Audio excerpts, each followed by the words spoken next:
Allopathy के doctors भी ये मानते हैं कि आयुर्वेद हजारों वर्षों से चला आ रहा है और दोनों तरह की चिकित्सा पद्धति के अपने अपने वैज्ञानिक आधार हैं। पद्धति कोई भी हो, मकसद मरीज को स्वस्थ रखना है। दोनों चिकित्सा पद्धति भारत में कई 100 सालों से और आयुर्वेद तो कई हजार सालों से भारत में चल रही है।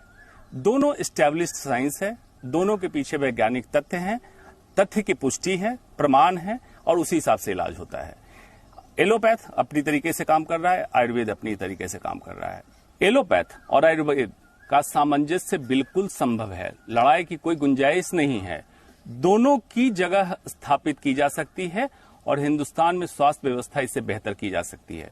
मैं मॉडर्न मेडिसिन का डॉक्टर हूं। मॉडर्न मेडिसिन के फादर कहे जाते हैं हिपोक्रेट, ग्रीक ओरिजिन के हैं, लेकिन मैं अपने आप को मॉडर्न मेडिसिन की प्रैक्टिस करते हुए हिंदुस्तान के धन्वंतरी, चरक, सुश्रुत जो आयुर्वेद के शीर्ष में रहे, मैं उनका वंशज मानना ज्यादा गर्वान्वित महसूस करूंगा रादर देन हिपोक्रेट के, क्योंकि ये हमारी संस्कार संस्कृति में आयुर्वेद घुसा हुआ है। हम जो मसाले का भी इस्तेमाल करते हैं उसमें कई मसाले औषधि हैं, इसलिए इस चीज को समझना आपको जरूरी है। लड़ाई की कोई जगह नहीं है। अगर आपका उद्देश्य है स्वास्थ्य स्वस्थ रक्षणम, तो लड़ाई की जगह खत्म हो जाती है।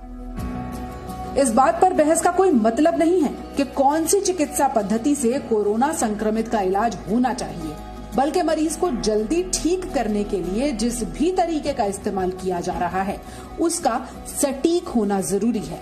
क्योंकि आयुर्वेदिक डॉक्टर मानते हैं कि कई बार कुछ मरीजों को एलोपैथिक दवाएं देना जरूरी हो जाता है और एलोपैथिक डॉक्टर्स जानते हैं कि बहुत बार आयुर्वेद की मदद से इलाज को बेहतर बनाया जा सकता है।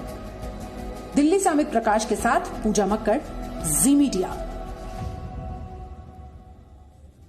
हम आपको बता रहे हैं कि एलोपैथिक दवाइयों से नतीजे तुरंत मिलते हैं और करोड़ों लोगों की जान बचाई जाती है, लेकिन उतना ही बड़ा सच ये भी है कि आयुर्वेद का अपना महत्व है और उसे कम नहीं आंका जा सकता। और पूरी दुनिया में आयुर्वेदिक दवाइयों को सराहा जाता है और यही वजह है कि भारत भारी संख्या में, भारी मात्रा में इन आयुर्वेदिक दवाइयों का निर्यात भी करता है। इस रिपोर्ट से पहले हमने आपको ये बताया था कि ब्रह्मा जी ने आयुर्वेद को 8 भागों में बांटा था। हम इसके बारे में आपको फिर से बताना चाहते हैं। ये सारे भाग अलग अलग चिकित्सा के उपक्रम को समझाते हैं।